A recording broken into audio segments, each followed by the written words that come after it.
Today we've got the first look at the Pixel 11 Pro and its new Pixel Glow feature, as well as all the news on its upgrades.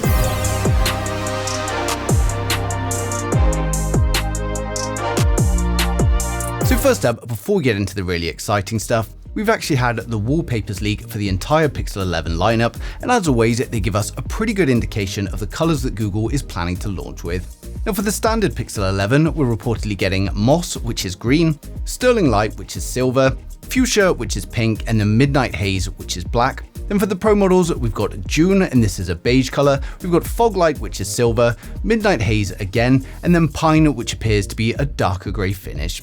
Now of course, Google has a habit of introducing additional colors later on in the cycle, so these probably won't be the only finishes we ever see, but it does give us our first real indication of what to expect at launch.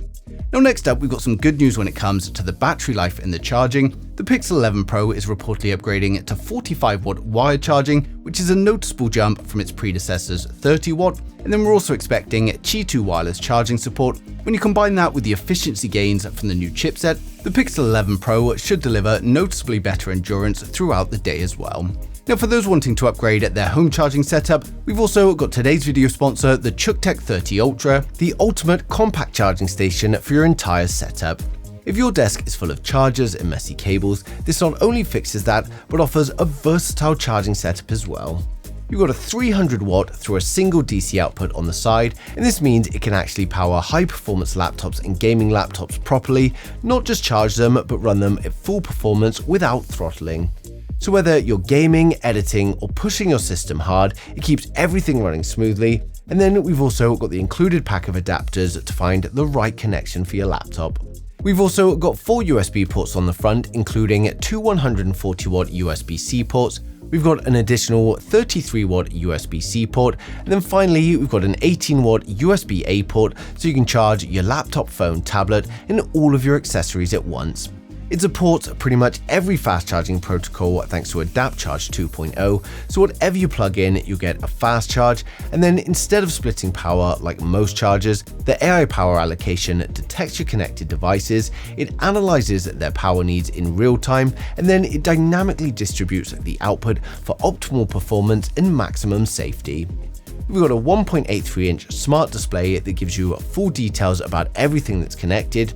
We have the total output with the devices along the bottom. We've got each port listed with the total at the bottom. We can have full charging detail including amps, watts, and volts for each port. And finally, we've got an AI temperature control screen to display real-time temperature.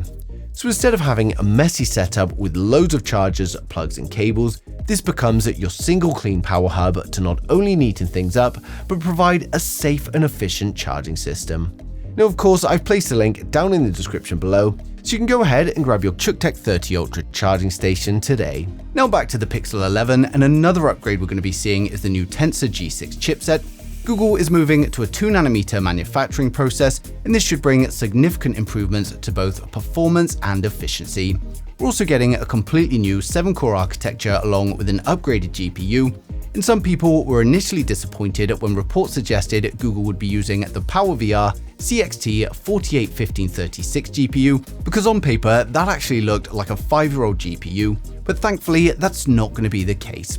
Google is using the newer CXTP variant of the GPU, and this brings modern features and improved performance. Now of course, the Tensor series has never really been about chasing benchmark records. Google's focus has always been photography, AI processing, and delivering a smooth day-to-day experience, and the Tensor G6 looks set to continue that strategy. Now speaking of AI, Android 17 has already given us a glimpse of what's coming, and the new Gemini intelligence features are expected to play a major role in the Pixel 11 launch, with more advanced automations, smarter contextual assistance, and even the ability to create custom home screen widgets using AI instructions. So rather than just answering questions, Gemini is starting to feel more like a genuine assistant that can actually help you organize and customize your phone. Now the cameras are also receiving some significant upgrades this time around as well.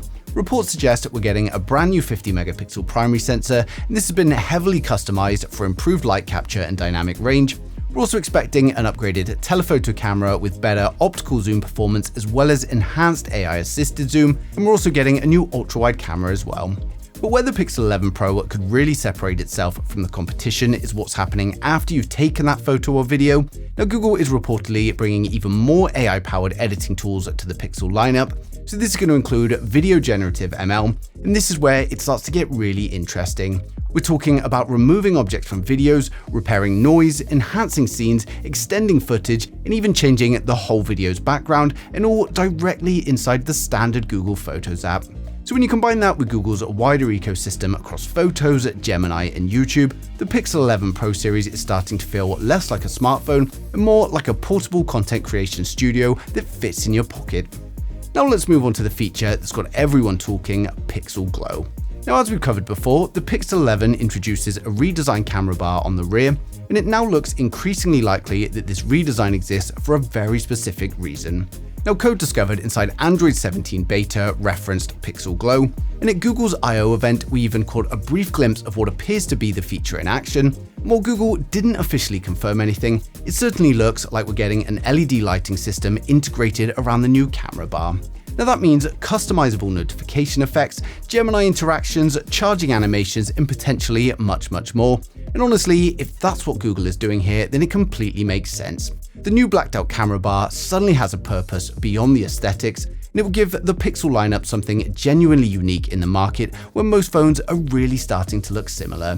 Finally, we've had multiple sources confirm the design of the Pixel 11 series. Let's not forget that OnLeaks provided the original CAD renders. When it comes to early smartphone designs, OnLeaks has an incredibly strong track record, and now that we've discovered the Pixel Glow feature as well, the entire design starts to make even more sense, and at this point I'm pretty confident that this is exactly what the Pixel 11 Pro is going to look like.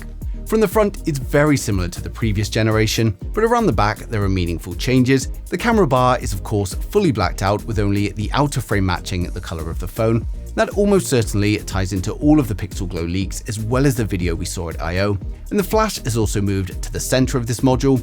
While the temperature sensor has disappeared completely, if we're being honest, that probably was the right decision. It's one of those features that sounded useful on paper, but most people only ever used it once or twice when they first got the phone and then forgot it ever existed. Now, replacing it with something a little bit more practical feels like a very smart move from Google. Now, of course, these renders you're seeing here are based on the leaked CAD data that we have, and this means that the design itself should be accurate, but the colors are still estimates, and with these new wallpaper leaks that we've just had, I'm going to be updating these renders for the next video to better match what we're expecting at launch. But for those excited, we're now going to run through the full specs, design, and the expected pricing of each model to help you guys decide which one is right for you. So hit subscribe now and we'll get right into it. So first, we've got the standard Pixel 11, which comes with a 6.3-inch 120Hz OLED display protected by Gorilla Glass Victus 3. It's coming with a resolution of 1080 by 2424, along with improvements to peak brightness and overall color accuracy. And although it does keep the same display size as its predecessor, the overall dimensions are slightly slimmer. We get a punch hole camera top center to house a 12-megapixel selfie camera, now paired with an under-display IR sensor for a secure face unlock. Then over on the rear, we've got a refined triple camera setup, continuation of what we saw on the Pixel 10, but with upgraded sensors and AI processing. So that's a 50-megapixel primary camera, a 48-megapixel ultra-wide camera, and a 48-megapixel telephoto with 3x optical zoom and improved macro capabilities. Now, the phone's going to be powered by the new Tensor G6 chipset, which is built on a 2nm process. That's going to bring major boosts to efficiency, thermals, and on-device AI. It's going to be paired with 12GB of RAM and a choice of 128 or 256GB storage, which will be UFS 4.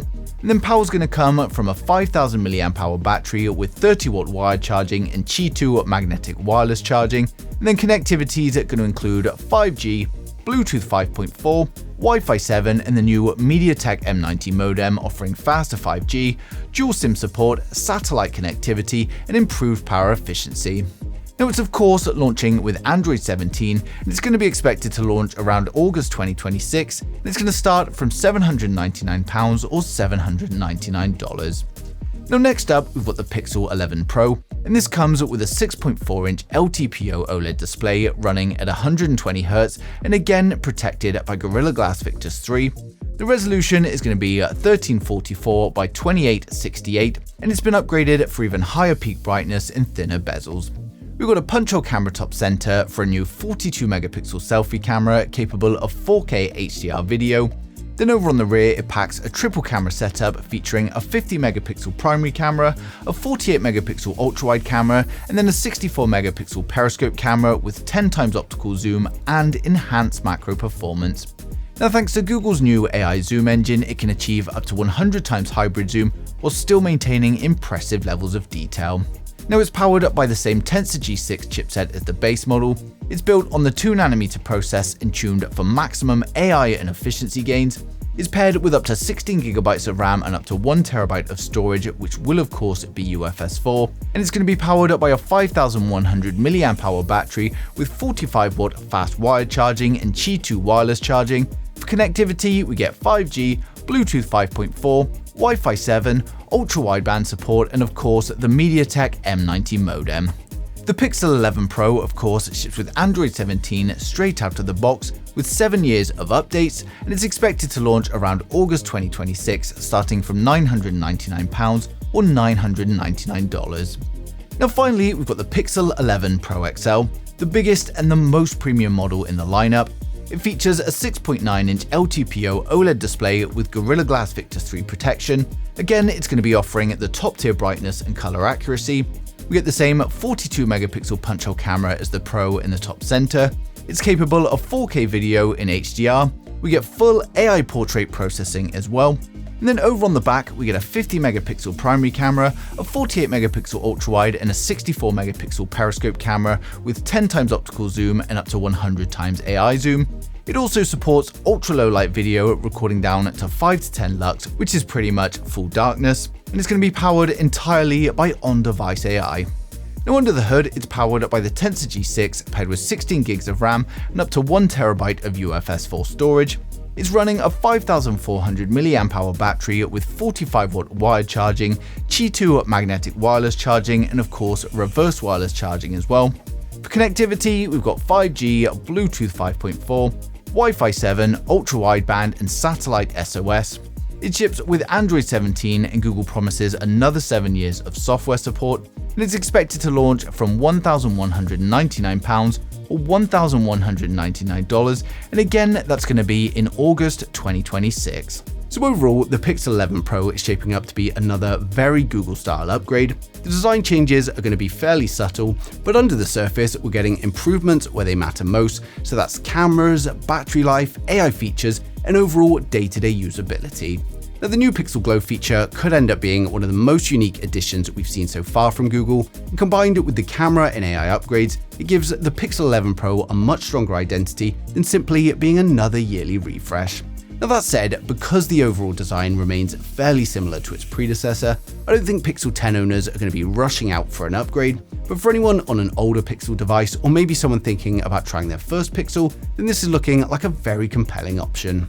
It would launch expected in just August. We're really not that far away now, and as soon as any more leaks or confirmations come in, I'm going to be sharing them straight away, so make sure you subscribe so you don't miss a thing in the future.